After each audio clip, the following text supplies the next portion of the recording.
Welcome back to the Therapists Deserve Abundance podcast. This is your host, Dr. TK. So in today's podcast episode, we will be meeting James Harrison. He is a licensed clinical social worker based in Oakland, California, and he also has a background as a music educator and was trained across broad multicultural social service experiences.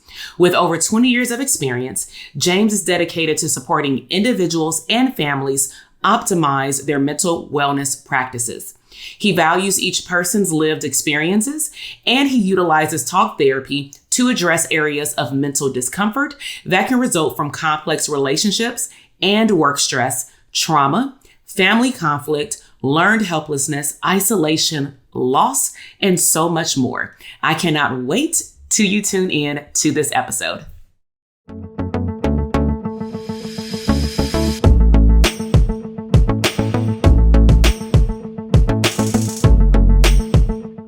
All right, so welcome everybody back to the Branding for Abundance podcast, where therapists deserve abundance.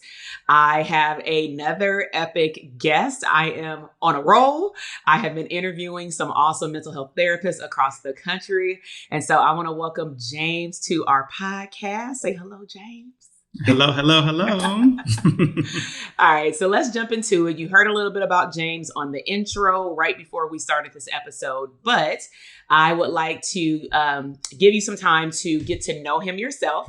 And so, James, can you let our viewers and listeners know what type of therapist you are? Because we have so many acronyms, where you're located, and then who you work with in your mental health business.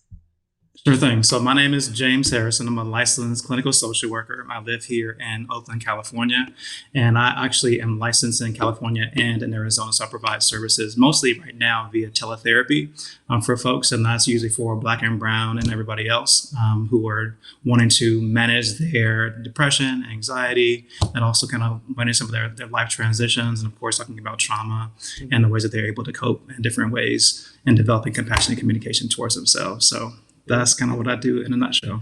Nice. And I totally forgot you were licensed in 2 states. And so for the viewers and listeners, we typically have like 2 different groups of people who listen. We have people who are in the general public and or therapists who are interested in learning more about mental health services.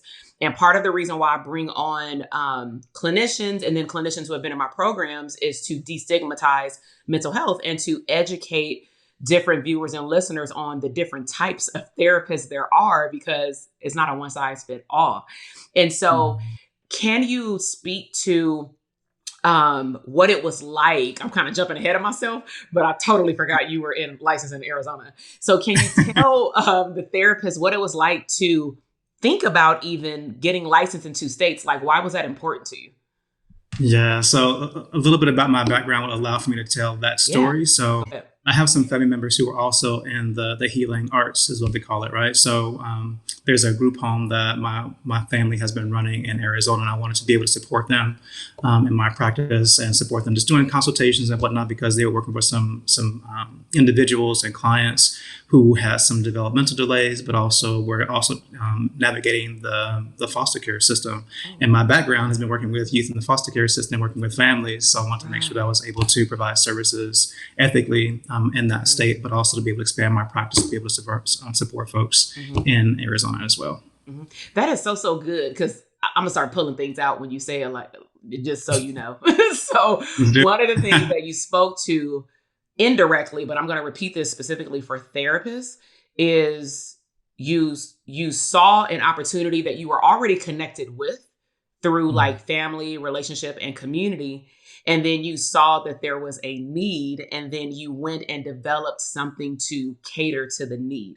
And I just wanted to highlight that, because we interact with so many different people, agencies, nonprofits, hospitals, friends, and family, and they're connected to agencies that need our help, or that even need our ideas. Like, you don't have to be the one conducting the services, but it doesn't mean that you can't lay the foundation for them to get their needs met based off your expertise, which is pretty big, you know? So I'm happy that you shared that. So since you actually talked about your background, how did you enter into the psychology or counseling field? Like, take us all the way back. Take us all the way back. So my undergraduate degree is in music education. Mm-hmm. And I was actually teaching here in California, and was connected with a psychologist and a psychiatrist who were based here in the Bay Area. And we had done some traveling together, learning music and learning dance actually in Cuba. And when I was here in Oakland, they encouraged me to seek out just a career in mental health, knowing that I wasn't making a whole lot of money in music at the time. Yeah. I was having a great time doing it, but it was something that they said I could apply those same skills into the community and working with families and working with very young children. So I decided to apply to graduate school and to see what that was going to be like. Even before that, though, I applied to an internship at UCSF. And spent about a year with them just trying to understand what it looks like for a person to kind of volunteer inside of the mental health system. So I ended up transcribing a bunch of psychiatry notes and getting some supervision and understanding what that was like for people who were managing the symptoms of HIV, AIDS, and of course, all the things that go along with that. So it was through the coaching of that psychiatrist and psychologist and so some other persons in the community that really helped me to focus on mental health. And I ended up working with the deaf and hard of hearing community in Washington, D.C., Maryland, and Virginia to start, because that's where I did my graduate school study was in D.C. And came back out to California, started working with folks in the foster care system, doing family reunification work, which is basically family therapy and offering individual therapy for young people. And then just kind of went out the ranks and I started doing management, worked in medication management clinics. And you had done it all. Yeah, I did a few things. Yeah, and now I'm doing my own private practice and doing other things as well. So that's kind of the up until now. Well, I mean, I love how you explained that, because on the previous podcast interview that I had another therapist on, we were talking about the importance of students, because we got students that watch and listen. And some professors stress this, mine did, but I'm finding out more and more as I talk to more therapists that some of them were not privy to a licensed therapist that was their professor to encourage them to get a breadth of experience. And then some of our professors did. And what I'm hearing you say is that you followed your passion in one area, someone exposed you to the idea of this other whole arena, you dove all the way deep into wanting to understand it, which is a good thing. Because some people are introduced to something and then they just jump and do it and then they don't like it. Like I was in grad school with people who wanted to own a bookstore. And I'm like, why are you here? Like, whose dream are you really living here?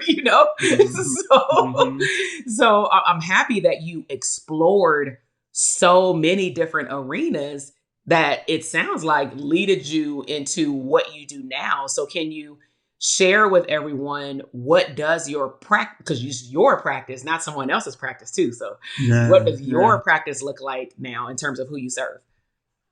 So my practice right now is primarily composed of adults between the ages of, I would say, 25 and like late 40s, early 50s.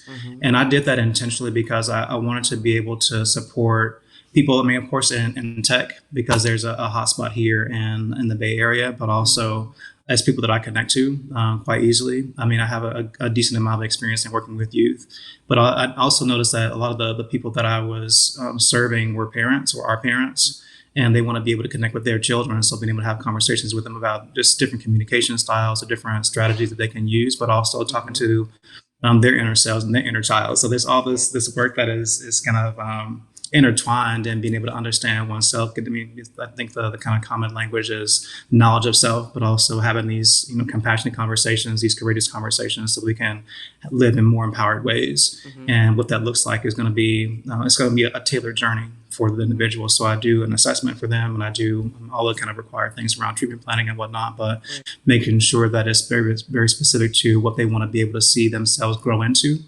And I find that, even for people that are in their, mid to I guess early 20s, they're still trying to figure out how they want to be able to navigate and shape their world or shape themselves. So, and it doesn't necessarily stop in that age range. I think it happens throughout the lifespan.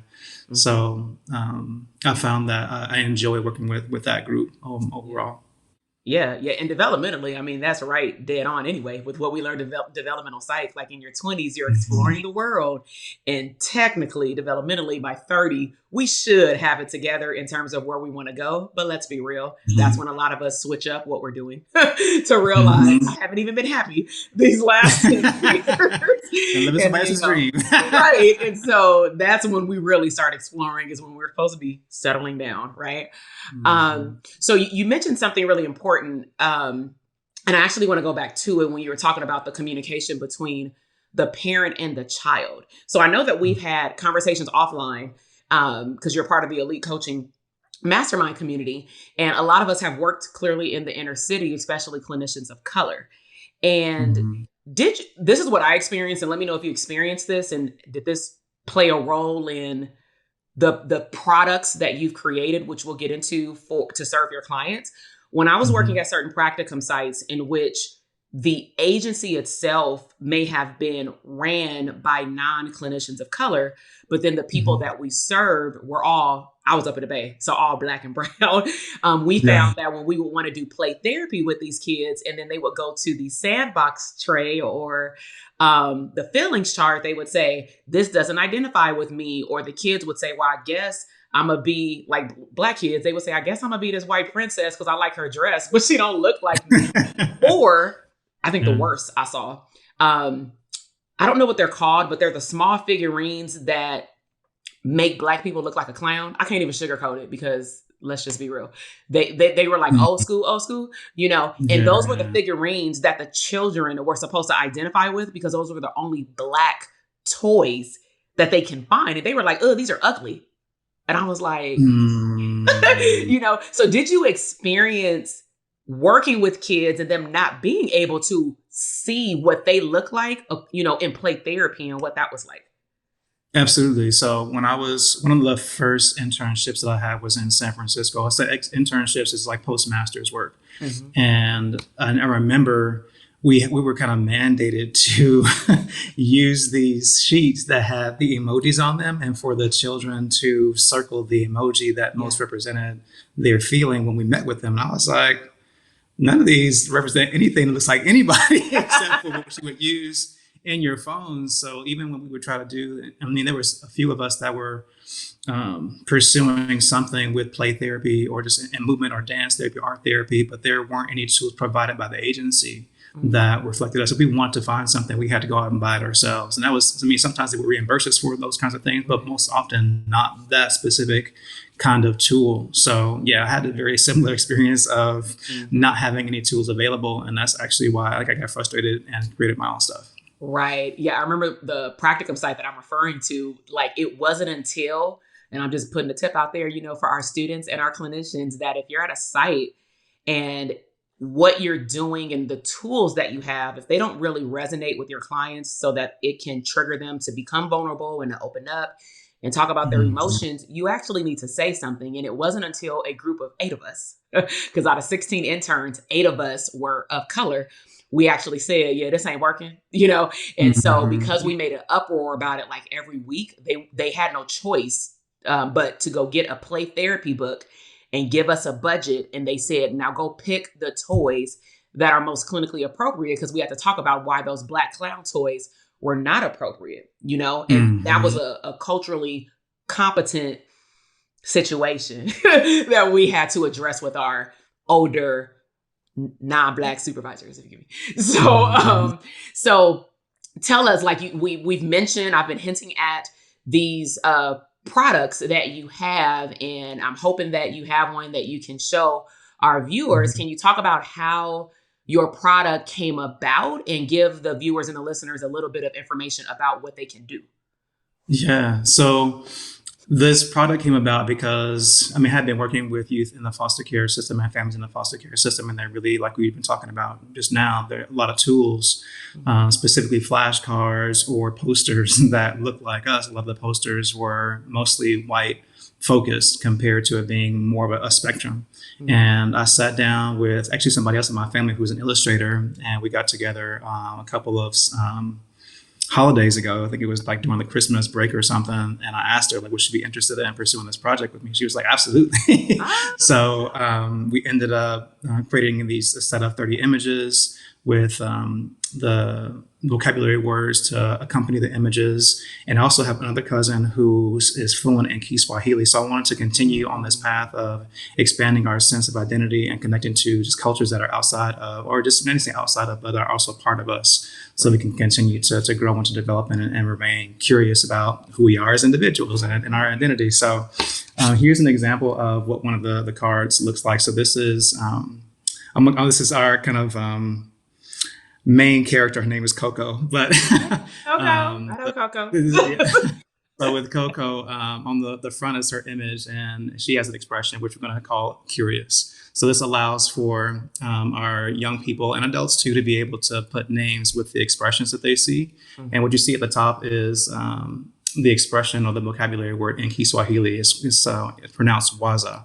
So the translations in Kiswahili are usually pretty easy to pronounce. There are some that are a little bit longer. Mm-hmm. For folks who are familiar with Spanish, it's easy for them to pronunciate or to pronounce because the vowel sounds are exactly the same as well as the consonants. So the deck also includes some prompt cards to be able to have conversations. So I'm not sure how well this is going to come up on the screen, but it's good. Okay, so the prompts allow for people to have conversations about the emotions and the expressions that are present in each of the decks. Mm-hmm. So this can be done with individuals. It can be done in groups. It can be done with couples. There's lots of different applications for this use, but we really want to be able to offer an opportunity for young people, especially, to be able to identify and express themselves in spaces where they may not have had a voice to do so. Mm-hmm. If that's in a classroom setting, or if that's in a clinic, or at a hospital, or at home with their families, I found that there's a great number of people who have been using these with their children and have been able to have much broader conversations than like, how are you doing today? And somebody saying, fine, I'm good, I'm okay. Yeah. And being able to expand on that and be able to have some more, I say, courageous conversations about what's happening with them, throughout the day, what's been happening with them throughout the week, or at different periods throughout the year. So I try and accompany that with, a poster that has all the images. Because I'm thinking about the therapist that is watching and remembering walking in that classroom with those emojis. What if your kid, had the emojis, but also has something like this on a wall? Mm-hmm. Now, this is I think this is one of the things that I really wish that I had, and I made it this size specifically so that when I'm carrying around my folder, then it fits really easily in one of the front slots, so that I have to carry this big thing around with me, because I was doing community-based therapy, and for folks who are not familiar, I was traveling up to 90 miles from the location that the agency was physically located to go and see clients. So if I'm here in Oakland, I was going up to Sacramento or going to other places, which is fairly far, and I wasn't going to be carrying all this other stuff with me. So to have something like this would have been really great. Right. Mm-hmm. So clearly, therapists who are watching and listening, or even interns, these are resources that you don't need once you're licensed. You can clearly utilize them pre-licensure, introduce them to your sites, especially if you're working in sites that we referenced in terms of non-culturally competent tools, but also parents. You spoke to how parents can use this, and I know that I bought like 4 boxes like last year because, we have 2 children, but they're 7 years apart. And then, of course, we have family members. But it was interesting because I gave it to my youngest son, which now he's 3. But at the time, now he has his hair cut off. He had like the braids going back. And I thought I had to send you a picture because I thought it was pretty fascinating how quickly kids will identify, just like on a cartoon, they identify with a character that resonates with them, even if it's just the outside, and it was pretty interesting that his emotion didn't match the card because he didn't know clearly how to read. But I found it fascinating that he chose the card that looks like him, who also had the same hairstyle as him. And he was smiling behind the card because you couldn't see his face. Because I said, just put it in front of your face so I can take a little picture and send it to James, But we gave him, though, the whole deck. And we said, pick whichever card you want. That's all. That was our only instruction. And he kind of just moved through them at 2. And he picked the one that looked exactly like him. And I'm like, wow, this is like so cool, So I'm going to bridge this part of the conversation with Also business, because a lot of our clinicians who listen, whether they're in the program or not, is that their goal is to make a bigger impact in their community, similar to what you're doing with yours by extending products and services even beyond the therapy room. And so, Mhm.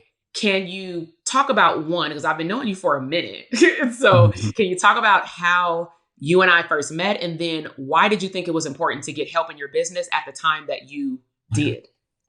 Yeah. So I remember we met in Oakland. It was, I forget which mall it was. Oh, yeah, in the I little think room. it was, yeah, it was a room. I mean, it was a combined event. So I was really intrigued by being able to, and I had always wanted to have a private practice of my own, but there were no classes offered in graduate school to talk about expanding practice. A lot of the things were focused on case management and talking about how to work at a macro level, but it wasn't necessarily the day to day, like how do you set up a business and be business minded and be able to attract the kind of clients that you wanted. So Right. when you offered the Dope Therapist Academy, I was like, I think I need to jump in on this so I can learn what it means to start my own practice and to be successful in that. Mhm. So I would say that for me was the draw, was being able to be a part of one, a cohort, but be led by someone who's also doing it. Mhm. So I feel like I'll have a lot more support and being able to pursue the goal that I had to be able to build my practice. Right.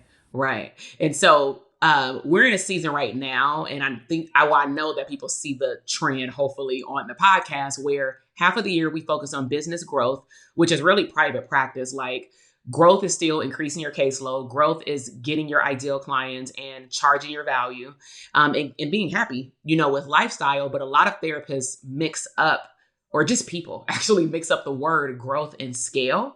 And the Mm, true definition of scale in the short version is working less while earning more. So, what I mm. want you to do is introduce to therapists what was your schedule like last year, and then what is it now, and how did you make that shift? Because that's What was my schedule like last year? So I was working my butt off last year in lots of different ways, and it's a good thing. I think that there's a healthy transition. I think that needs to happen when you're either working for somebody else or you're trying to grow your own practice, where there's going to be a little bit of overlap. You might have to work a little bit harder, yeah. or just work a little bit more, a few more hours, some more hours. Hmm. And like during that time, I was definitely working more than 40 hours a week, and trying to see my clients and do all the notes, but also trying to plan, which is just kind of part of the game. So if you're not planning, then you're kind of planning to fail, essentially, is kind of what I think about it. So Hmm. the transition for me and doing I guess, the private practice and doing the brand, which is Family All Right, is being able to just kind of schedule that time out. So that, and I guess now I'm working to see clients. Before I was doing 5 days a week. Now I'm doing 3 days a week, maybe 2.5 days a week, where I'm seeing clients. Hmm. And some of the other days I may be working on the business, doing shipping or whatever the thing is, because I do my own stuff there. Hmm. But there's definitely been a decrease in the number of hours that I'm working and seeing clients, but also Yeah. an increase in the revenue, because I can charge a little bit more, or I can just see the folks that I want to be able to see based on like the client Right. niche or the avatar. Mhm. And I want to highlight that you're making room to work on your business and work on streams of income, because that's one of Mm, the, I don't like to call it mistakes. I'm going to say learning experiences that some people recognize and make a change about it. And then some people go about their happy way, burning themselves out. Is that another difference between a business owner and just like somebody who calls himself a boss or has a side hustle? Is that you actually carve out time to work on your business, to figure out mm, how can you get things off your plate so that you can just run your business and take a vacation, take time off, mm. come down to LA and go to Magic Mountain. You know what I'm saying? Like, Right. like these are things, because you're speaking to things that a lot of the clinicians who either come to my boot camps or webinars or join DTA, when they find out about this magical secret society, elite coaching mastermind, and they start hearing more and more about, well, how did they go from working 5 to 6 days a week or working in somebody else's group practice to then having their ideal caseload, having streams of income, and working 3 days a week? How they say, how is that possible? And they actually don't Mhm, believe that it's possible. So mhm. did you have to have well, I'm sure you did. So can you like explain to them like maybe a mindset shift that you had to adopt to even make that okay? Because you've been working 5 days a week, I'm sure, for a long time. Or more. I Right. Step think. seven. Like as intern, I mean, I think I was working almost, usually 7 days a week, depending on what you had to get notes in and stuff. It's just being able to schedule that time. But the mind shift for me was probably just making my mind up that I wanted to have a different lifestyle. And I mean, you've encouraged and I've used before just having a vision board and being able to say, well, this is what I want my life to look like. So what do I need to do in order to get there? So then you carve up that time and say, well, instead of me watching TV or going out and dancing, going down the Magic Mountain, whatever the thing is, it's like, instead of going to do that, let me spend time and do the planning that's going to allow for me to connect with folks, have conversations with people that are going to allow for me to make this thing happen. And to be able to, if that means hiring somebody, if that means, if it's a few hours a week, and now I have an admin now that can kind of shift some of the things off of my plate for, like those kind of things. And if it's small, maybe people think that you have to make these big leaps and kind of hire somebody full time with a salary and benefits and all this kind of stuff. And really, if you contract folks for a couple of hours, like that frees up some of your time to be able to do other things. So like those kinds of, secret sauce strategies, I think were really, it made a difference in being able to create what I wanted to create for the lifestyle that I have. I mean, I was able to move into a new place, into a new office in this last year, which is something I didn't think was going to happen for a minute, along with some other things that have happened around travel and just being able to expand my network and just connecting with people here in the US and abroad to be able to make an impact. So I think it's really just looking at time differently, I would say, is one of those things, and also creating that vision for oneself. And maintain a relationship with that vision. And don't put it on the side and say, well, it's gonna happen tomorrow. No, start today. Just do a little bit today and then continue to build on that. Right. How important is circles of influence? Because I know that you have a lot of connections, and then we also have our community. How important is it, as you are scaling your business more and more every day, how important is it that you surround yourself around the right people? I have a lot of accountability partners, probably too many.